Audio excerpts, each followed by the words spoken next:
Hello beauties. நான் உங்க currency. நீங்க இப்போ பார்த்துட்டு இருக்கிற இந்த செடி தான் துரண்டா செடி.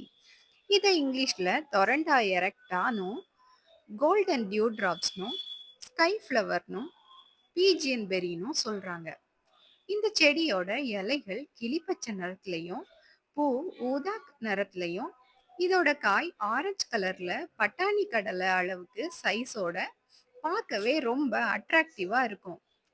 இது முழுக்க முழுக்க அழகுக்காக அமைக்கப்பட்ட ஒரு செடி தான். இதோட காய்கள் விஷத்தன்மை வாய்ந்ததுன்னும் சொல்றாங்க. நீங்க இந்த செடிய பார்த்திருக்கீங்களான்னு கமெண்ட்ல சொல்லுங்க. பாய்.